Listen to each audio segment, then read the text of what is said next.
आज से 4 साल पहले मेरी बेस्ट फ्रेंड की शादी थी। मेरी शादी अटेंड करने के लिए 5 दिन पहले ही उनके घर चली गई। अभी मुझे वहाँ रहते हुए दूसरा दिन था। मैं अपना फ़ोन सुनते सुनते छत पर चली गई और वहाँ मुझे एक कमरा नज़र आया जो बाहर से बंद किया हुआ था। मैंने सोचा कि कमरे में बैठकर फ़ोन सुन लेती हूँ, तो मैं कमरे को खोलकर अंदर चली गई। लेकिन जैसे ही मैंने कमरे की लाइट ऑन की तो मुझे एक भूत दिखाई दिया। भूत को देखते ही मैं चीखी और चीखते हुए कमरे से बाहर आ गई। मेरी चीखें सुनकर घर के सब लोग इकट्ठे हो गए। तब मेरी दोस्त ने बताया कि अरे पागल, वो भूत नहीं बल्कि 4 बहनों का इकलौता भाई है और पागल होने की वजह से उसे ऊपर वाले कमरे में बंद किया हुआ है। दोस्त की ये बात सुनकर मेरा खौफ कम हो गया और मैं नॉर्मल हो गई। फिर उसी रात जब मैं सोने के लिए अपने बिस्तर पर लेटी तो उसी पागल लड़के का चेहरा बार बार मेरी आंखों के सामने आने लगा। बिखरे बाल, अजीब दाढ़ी, नम आंखें, फटे कपड़े और हाथ पांव जंजीरों से बंधे हुए। मुझे सारी रात नींद नहीं आई और सुबह होते ही मैंने अपनी दोस्त से उसके भाई के पागल होने की वजह पूछी। उसने जब मुझे वजह बताई तो मुझे बहुत दुख हुआ और हैरानगी भी। दुख इस बात का था कि मोहब्बत ने एक ज़िंदगी उजाड़ दी और हैरानगी इस बात की कि आज के दौर में भी कोई किसी से इतनी मोहब्बत भी कर सकता है। उसकी बहन ने बताया कि 6 साल पहले मेरे भाई ने ग्रेजुएशन मुकम्मल की तो वो जिद करने लगा कि उसे मास्टर्स करने के लिए इटली जाना है। मेरे अब्बू नहीं चाहते थे कि मेरा भाई हम सब से दूर जाए, लेकिन हम सब बहनों के बार बार कहने पर अब्बू ने भाई को इटली भेज दिया। हमें ये नहीं पता था कि हमारा भाई इटली पढ़ने नहीं बल्कि उस लड़की के लिए जा रहा है जो भाई को फेसबुक पर मिली थी और मेरा भाई उससे बेहद मोहब्बत करने लगा था। खैर, भाई 1 साल तक इटली में रहा और फिर किसी झगड़े की वजह से मेरे भाई को वहाँ सज़ा हो गई। सज़ा काटने के बाद मेरे भाई को पाकिस्तान डिपोर्ट कर दिया गया और यहाँ वापस आकर भाई किसी से भी कोई बात नहीं करता था। सारा दिन सारी रात शराब और सिगरेट पीता रहता था। हम सब बहनों ने भाई को समझाने की बहुत कोशिश की, लेकिन मेरा भाई हमारी कोई भी बात सुनने को तैयार नहीं था।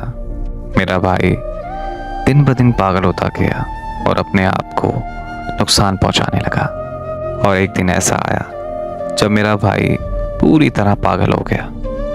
पागल खाने वाले हमारे घर आ गए थे तो हमने भाई को छुपा दिया और तब से हमने अपने भाई को ऊपर वाले कमरे में बंद कर रखा है। अब तो ये आलम है कि उसे हमारी पहचान भी ख़त्म हो गई है। कई बार वो हम बहनों को भी मारने की कोशिश कर चुका है, इसलिए हमने उसे जंजीरों से बांध कर रखा हुआ है। हमें ज़्यादा नहीं पता, ना भाई ने हमें बताया कि आखिर इटली में ऐसा हुआ क्या था जो मेरे भाई ने अपनी ज़िंदगी पूरी तरह बर्बाद कर दी।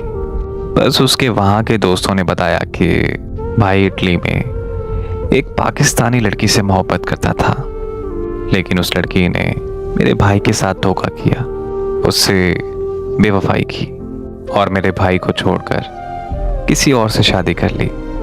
मैं अपनी दोस्त की भाई की कहानी सुनकर फूट फूट कर रोने लगी, क्योंकि वो इटली में रहने वाली पाकिस्तानी लड़की कोई और नहीं बल्कि मैं ही थी। मैंने अपनी दोस्त को सब कुछ सच सच बता दिया कि तुम्हारा भाई जिस लड़की के प्यार में पागल हुआ है वो लड़की कोई और नहीं बल्कि मैं हूँ। और फिर मैंने अपनी दोस्त को पूरी कहानी बताई। आज से 10 साल पहले जब मेरी पूरी फैमिली पाकिस्तान से इटली शिफ्ट हो रहे थे तो तब मेरे घर वालों ने मेरी मंगनी मेरे कज़न से कर दी, लेकिन वो मुझे बिल्कुल पसंद नहीं था, क्योंकि वो बहुत बदतमीज़ और एक नंबर का नशेड़ी लड़का था। लेकिन घर वालों के प्रेशर की वजह से तब मुझे मंगनी करनी ही पड़ी। फिर हम पूरी फैमिली इटली शिफ्ट हो गए।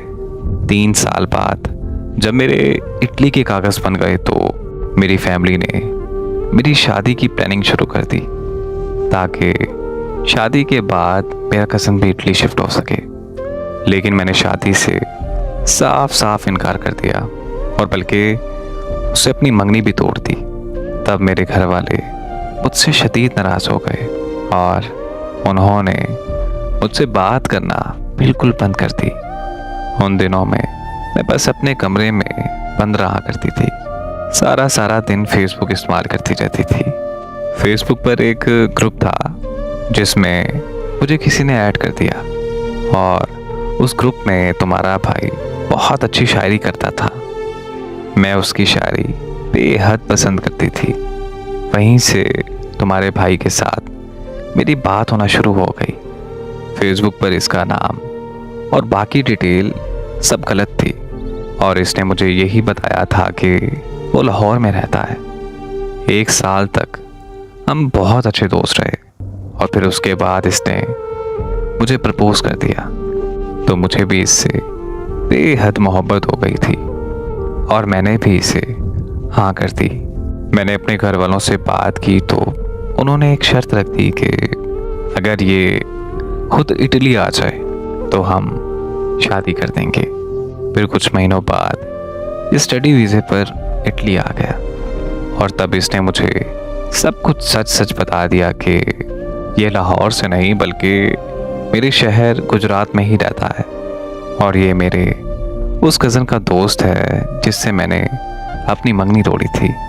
ये सुनकर मुझे बहुत गुस्सा आया, और मैंने अपना ताल्लुक़ इससे ख़त्म कर दिया, क्योंकि मैं सब कुछ बर्दाश्त कर सकती हूँ, लेकिन धोखा किसी सूरत नहीं। तुम्हारा भाई 1 साल तक मुझसे बात करने की कोशिश करता रहा। मैंने इससे बात नहीं की, और एक दिन तंग आकर मैंने इसे झूठ बोल दिया कि मैं शादी कर रही हूँ। उसके बाद ये गायब हो गया, और फिर मुझे दोबारा कभी नज़र नहीं आया। मैंने बाद में इसे बहुत ढूंढा, लेकिन ये मुझे कहीं नहीं मिला। इसकी फेसबुक आईडी और फ़ोन नंबर आज तक बंद है। मैंने इसे फेसबुक के पुराने ग्रुप में भी ढूंढा, लेकिन ये मुझे वहाँ भी नहीं मिला। ये तो नहीं मिला, अलबत्ता वहाँ से तुमसे दोस्ती हो गई। मैंने तुम्हारे भाई से बहुत मोहब्बत की है, इसीलिए धोखा खाने के बावजूद भी मैं इसे 5 साल से ढूंढ रही हूँ। और देखो, किस्मत आज हज़ारों मीलों तो खुद मुझे इसके पास ले आई।